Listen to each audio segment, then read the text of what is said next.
Be still and know that I'm with you. Be still and know that I am here. Be still and know that I'm with you. Be still and know. When darkness comes upon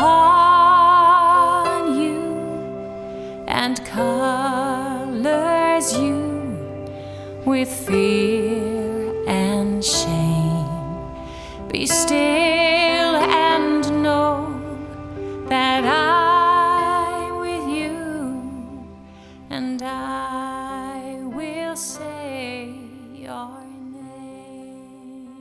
Hi everybody, my name is Shelley Downham from the Norwegian Settlers Church in Port Shepstone, South Africa.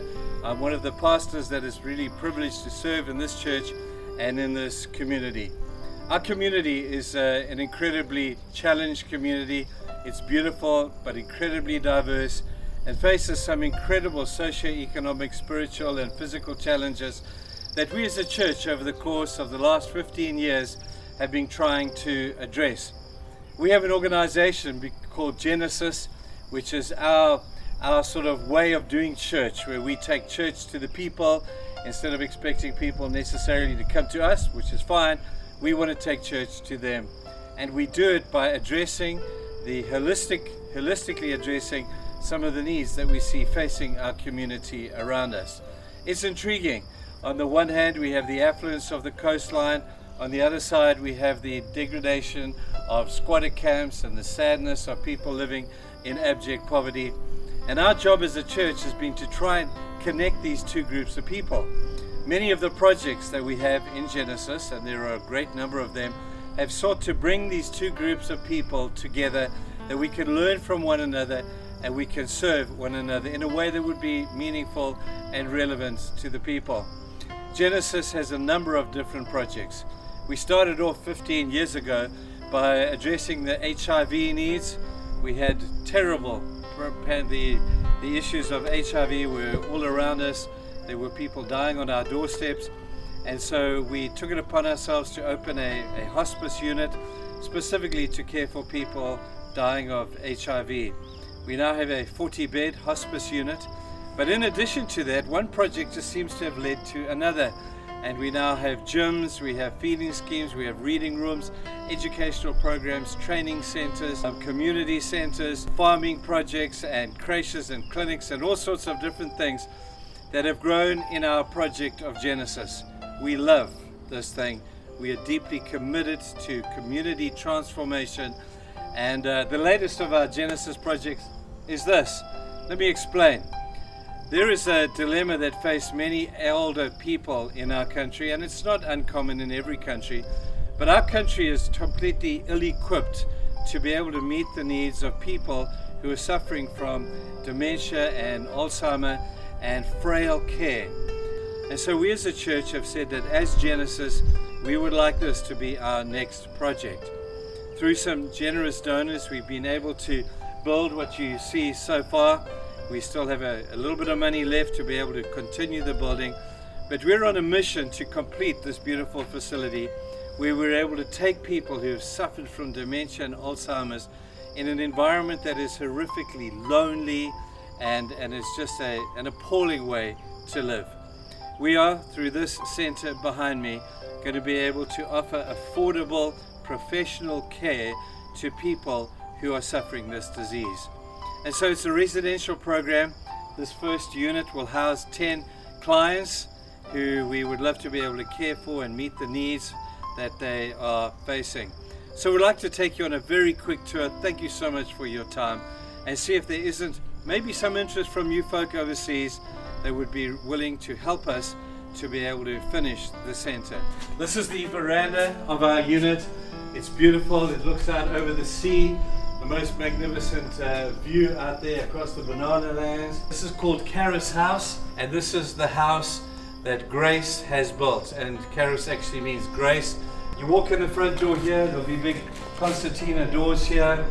We walk into the living area. There will be our TV wall. We'll have a piano in the corner, nice easy chairs for our folks to sit in. Then in the corner over here we'll have our dining area. The office for our manager will be in this corner over here, and she will be overseeing all of the operations here at the center. Let me show you through to one of the bedrooms. We have 5 of them. There'll be 2 people in each bedrooms, because folks suffering with dementia, one of their greatest fears is being alone. And so we decided, and we've looked around and we've seen many different models of what we're doing. And the most popular seems to be that dementia people like to have somebody that they share a room with. Each of the bedrooms will have a big space. We can put movable partitions in here, and there will be sort of one bed over here, another bed over there, and ablution facilities in the corner. So we've gone big so that people have adequate space, and it just gives them the camaraderie of being together with people at the same time. Where I'm standing now is going to be the main nursing station. You can see it's sort of octagonal in shape, and there are 5 doors that lead off from this section. So at night, this is where the nursing staff will sit. They're right outside the door of our clients. Welcome to the kitchen. There will be a bank of basins and work areas along here, a built-in cupboard for all the cutlery over here. This is our linen room. All the sheets, blankets, pillows will be kept in here. Our laundry will be through here. We'll have washing machines and tumble dryers. We've got a drying yard over here where the washing can be dried under normal circumstances. And because it's a semi-medical facility, we have a sluice room over there that we're probably going to be needing more often than not. Each of the bedrooms will have its own external door as well, so that they have the freedom to be able to come out and sit on their veranda and just be able to be at peace and have a lovely tranquil environment around them. We're going to be having quite a sophisticated and quite an intentional occupational therapy area that's yet to be built on the other side, so that there are places where folks can come and play chess and have music and have a cup of coffee and begin to play cards and play bingo and just socialize to the extent that they would like to be able to do.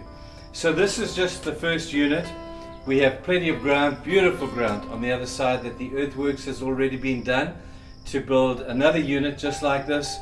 But we're hoping to have, at the end of the day, 20 clients and be able to have a beautiful community where people who just need the love, need a hug, need somebody just to draw alongside them and love them through these incredibly tough times of old age and albeit dementia and Alzheimer's.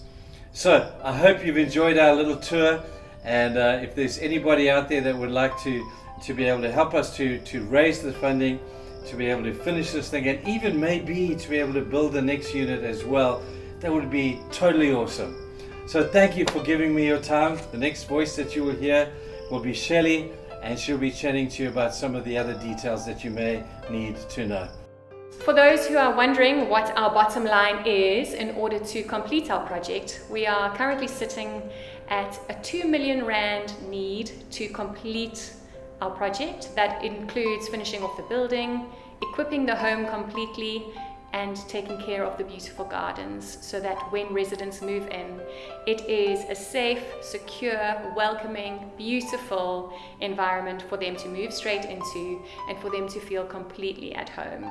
Now, 2 million rand in South Africa is an insanely huge amount for most South Africans, but we know that as soon as we play around with the exchange rate overseas, it seems a lot more manageable.